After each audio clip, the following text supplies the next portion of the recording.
Most people miss the moment an avoidant begins to fall in love because they're looking for loud fireworks, not the quiet shift in the wind. But let me tell you something powerful. When an avoidant starts to truly love you, it's not in their words, it's in what they begin to risk for you. Let's break down the truth. If an avoidant does ANY of these 7 things, they are not just interested, they're falling deeply in love. When someone has an avoidant attachment style, showing up consistently doesn't come naturally. In fact, it's the very thing they fear the most. These are individuals who've often been shaped by early emotional experiences that taught them closeness equals vulnerability and vulnerability equals danger. So what do? They build walls. They disappear when things get too emotional. They keep things surface level to protect themselves from potential hurt. That's why consistency, real emotional consistency, is not just a behavioral shift, it's a revolution in their nervous system. So when an avoidant starts showing up regularly in your life, pay close attention. They might not say the words, "I'm falling for you," but that shift in behavior is the confession.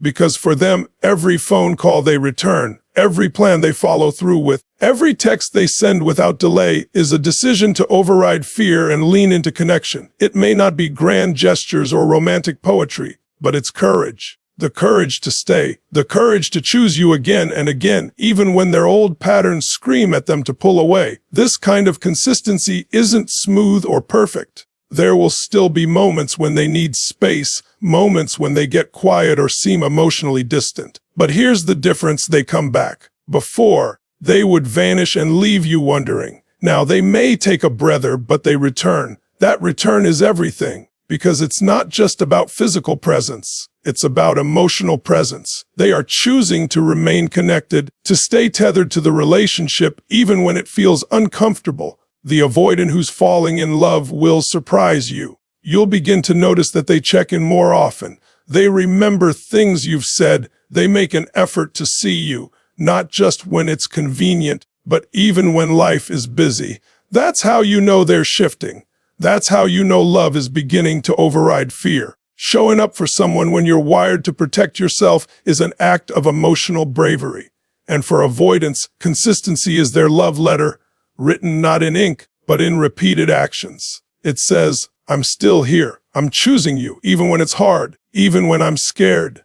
That's how you know something deep is unfolding beneath the surface. Avoidants are masters of hiding, not just from others, but from themselves. For most of their lives, they've survived by keeping things tucked away. The shame, the insecurities, the childhood wounds, the fears of not being enough.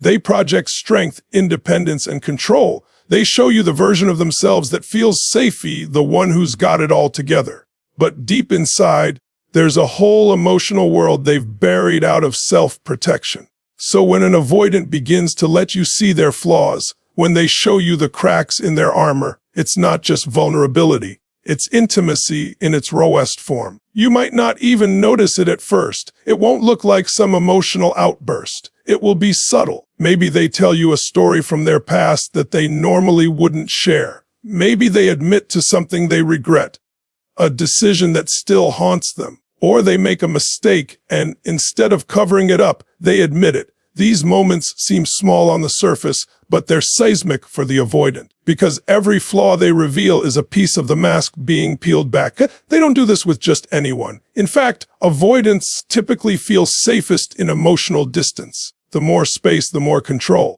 But when they start to trust you, when love begins to melt the walls, they start revealing the parts of themselves they once thought would make people leave. And when they see that you don't run away, when you accept them in those flawed moments, that's when their fear starts to transform. Allowing someone to see your flaws means risking judgment, rejection, or even abandonment, things avoidants are terrified of. So this act of openness is not weakness, it's strength.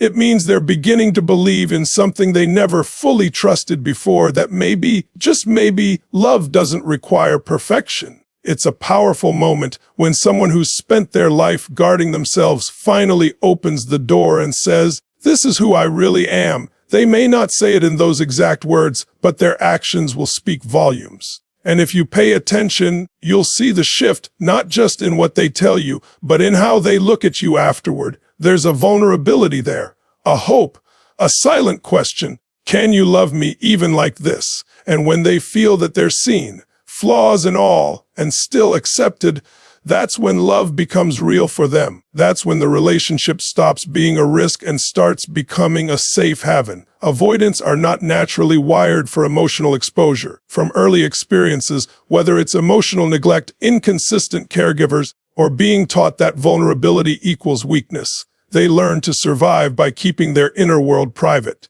Emotions become something to manage internally, not to share with others. So when an avoidant initiates a vulnerable conversation, it's not just a change in communication style. It's a profound act of trust. And even more than that, it's a quiet declaration of connection. These conversations don't always come wrapped in dramatic language. Sometimes it's as simple as them saying, "I've been thinking about something from my past," or "Can I ask you something personal?"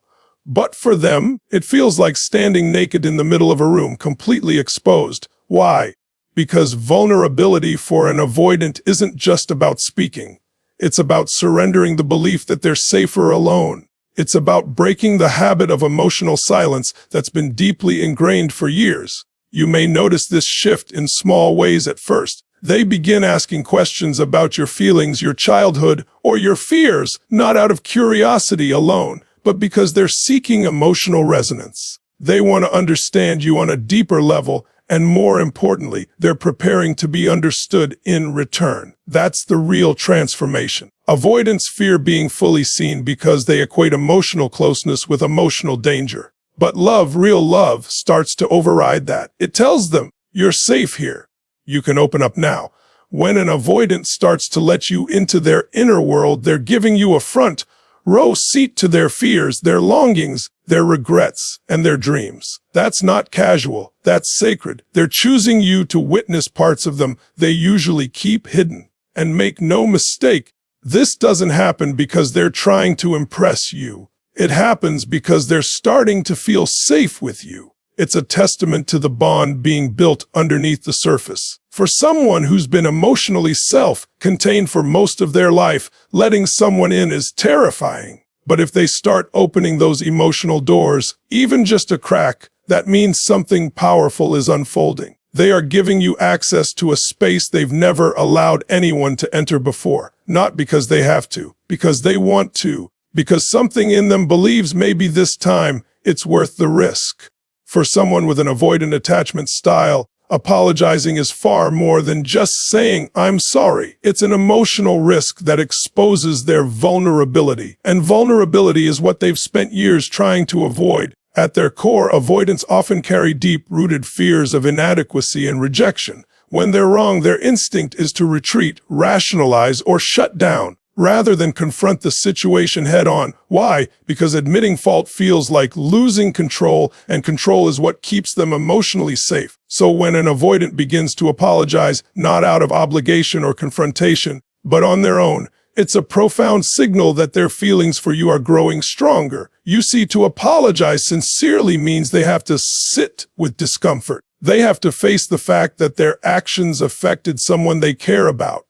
That's not something they take lightly. Avoidants are deeply uncomfortable in emotional territory, especially when that territory involves admitting they've caused pain. In the past, they may have brushed it off, changed the subject, or disappeared altogether. But when they're falling in love, something starts to shift. Your feelings begin to matter more than their pride. And that's when you'll see something rare: accountability, unprompted. They might not use poetic language. The apology may be brief, awkward, or even quietly delivered. But don't be fooled by the form. It's the action that counts. Because for them, this is not about being right or wrong. It's about repairing something important. They're showing you that they value the relationship enough to face what they fear: emotional exposure. This kind of behavior is a major departure from their old patterns. In the past, confrontation meant danger.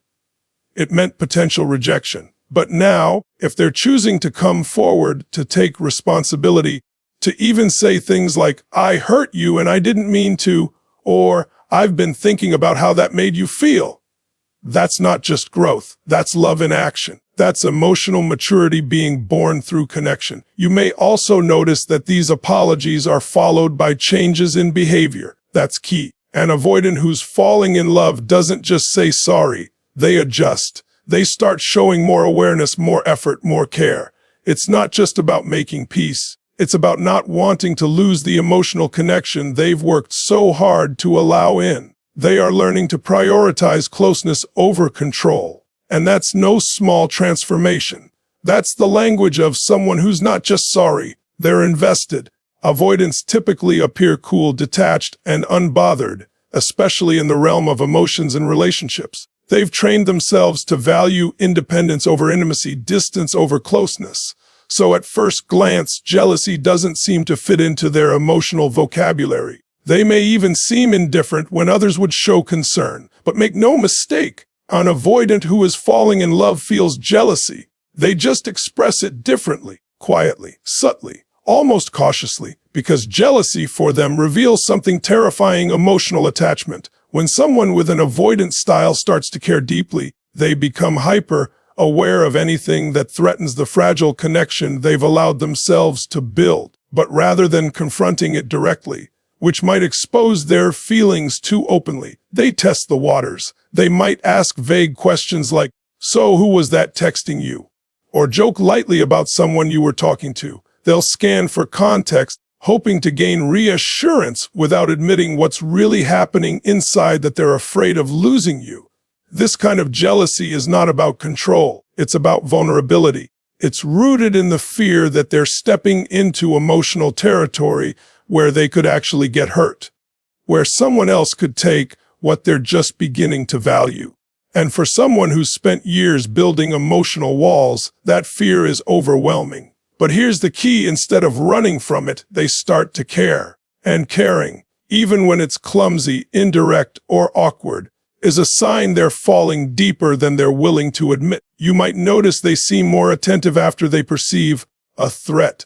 Maybe they reach out more, ask deeper questions, or express more interest in your schedule and the people around you. That shift isn't just curiosity. It's their way of re-establishing closeness, of anchoring themselves emotionally to you without outright saying, "I'm afraid to lose you." For an avoidant, jealousy is deeply uncomfortable. It disrupts the emotional equilibrium they've worked hard to maintain. But when they let it show, even a little, they are confronting their own inner conflict, the desire to protect themselves versus the desire to keep you close. And when the latter begins to win, when they allow even that subtle spark of jealousy to rise to the surface, they're revealing that you're no longer just an option. You've become someone they can't ignore, someone they're emotionally invested in, someone who matters enough to be afraid of losing. One of the most defining traits of someone with an avoidant attachment style is their intense focus on self-preservation. Their needs, boundaries, and independence often come first. Not because they're selfish, but because that's how they've learned to stay emotionally safe. They've built lives where they don't have to depend on anyone, and no one depends too heavily on them. That's the blueprint they operate from. So when that pattern begins to shift, when they start showing interest in your needs, your emotions, and your inner world, it's not just a behavioral change. It's a signal that something profound is unfolding. At first, it may seem subtle. They might ask how your day really went, not just out of politeness, but with genuine curiosity. They'll begin to pay attention to the little things: the way you like your coffee, the tone in your voice when something's bothering you, the way you go quiet when you're overwhelmed. These aren't just observations, they're acts of emotional engagement, and for an avoidant, that level of awareness is a leap into unfamiliar territory. This kind of attentiveness doesn't come naturally to them. In fact, it often feels risky, because tuning into someone else's needs requires them to step outside of the emotional fortress they've spent years building. It requires them to slow down and ask, "How can I show up for you?" And more importantly, it opens the door to emotional dependence, something they've tried to avoid at all costs. But love has a way of challenging old patterns. It softens what fear once hardened. When an avoidant starts caring about your emotional well-being, they're not doing it to meet some standard of a good partner. They're doing it because they're starting to feel connected to your happiness, your comfort, and your sense of safety. They want to know what calms you down when you're anxious, what lifts you up when you're feeling small. They want to contribute to your life in a meaningful way, not just logistically, but emotionally. You'll notice they begin to adjust their behavior to accommodate your emotional world. If something hurts you, they'll remember it. If something brings you joy, they'll try to repeat it. These small, quiet efforts are monumental for someone who once believed emotions were best kept separate. What you're witnessing is someone learning to love not just with presence, but with empathy. You're watching them choose connection over comfort and closeness over control, and that is a powerful transformation. One of the most telling signs that an avoidant is falling deeply in love is their decision to stay during conflict. Conflict is the one place avoidants instinctively run from. It's where emotions peak, where voices rise, where uncertainty takes over. And for someone wired to avoid emotional chaos, it feels like a battlefield. To them, conflict doesn't just threaten the relationship, it threatens their sense of safety. In the past, their pattern may have looked like shutting down, walking away, withdrawing for hours or even days. Not because they didn't care, but because they didn't know how to face emotional intensity without feeling overwhelmed. So when an avoidant chooses to stay, when they sit with you during a disagreement, listen to your feelings, or even admit their own pain, that moment is monumental. They're not just staying physically, they're staying emotionally, which is something they've trained themselves not to do for most of their lives. It means they're beginning to understand that love isn't about perfect harmony, it's about weathering the storms together. And they're choosing, perhaps for the first time, to stop running when things get messy. What's important to understand is that for avoidants, conflict triggers old wounds. It awakens the part of them that believes closeness will lead to rejection, that if they show too much or feel too deeply, they'll be abandoned. So in the past, distance was their survival mechanism. They believed that shutting down or walking away was safer than risking more pain. But when love enters the picture, real, soul-level connection, those old coping strategies start to unravel because the cost of leaving becomes higher than the discomfort of staying. When they begin to stay through conflict, you may see them struggle. They might stumble over their words, avoid eye contact, or take longer to express what's going on inside. That's okay. What matters is the effort to be present, the effort to repair, the effort to fight with you, not against you, and most importantly, not to flee. That effort speaks volumes. You'll notice they start asking questions they never asked before. What did I do that hurt you? Or how can we fix this? These are not just words, they are acts of emotional courage. Because in choosing to stay, they're telling you something they may never say out loud. You're worth it. This relationship is worth it. I don't want to lose you, not even when it's hard. And for an avoidant, that's not just growth. That's love, deep, vulnerable, and real. When it comes to avoidant attachment, love doesn't show up with grand declarations or flashy displays. It arrives slowly, subtly, and often quietly. But that doesn't make it any less powerful. In fact, the kind of love that comes from someone who has spent most of their life avoiding connection is often the most meaningful. Because it's earned, it's fought for, it's chosen over fear. When an avoidant starts showing up consistently, revealing their flaws, initiating vulnerable conversations, and choosing to stay during conflict, they're not just experimenting with closeness, they are actively rewriting their emotional blueprint, and that is no small thing. That is the result of inner transformation driven by a connection they've begun to deeply value. Falling in love for an avoidant is not a passive experience. It's a battle between the instinct to protect themselves and the emerging desire to protect something bigger, the relationship. So every time they take a step toward vulnerability, every time they apologize, express subtle jealousy, or ask what you need, they're not being weak. They're being incredibly strong because they are challenging everything their nervous system has trained them to avoid.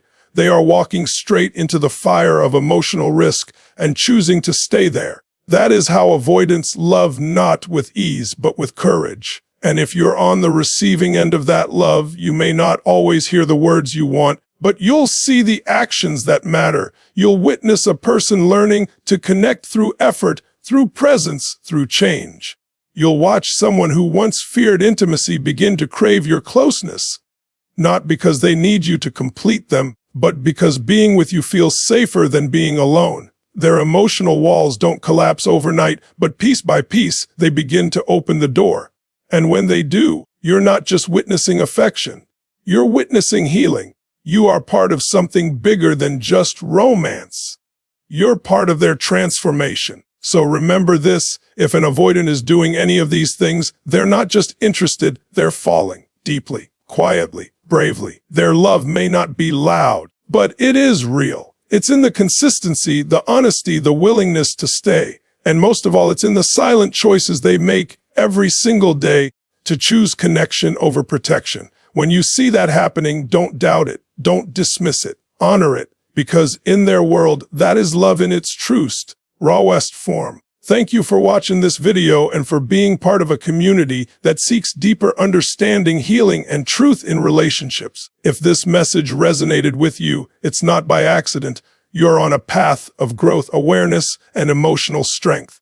Your willingness to learn about the avoidance inner world means you're not just chasing love, you're building a connection that's real, conscious, and lasting. If you've ever felt confused, hurt, or unseen in a relationship with an avoidant partner, I hope this video brought you clarity and peace. Remember, real love doesn't always arrive in perfect form, but when someone chooses you despite their fears, it speaks louder than words ever could. If this content spoke to your heart, don't forget to like, share, and subscribe for more powerful insights on emotional healing, attachment styles, and inner transformation. Your support helps this message reach those who need it most. Until next time, take care of your heart, stay grounded in your worth, and remember, you deserve a love that feels safe, seen, and soul deep. See you in the next video.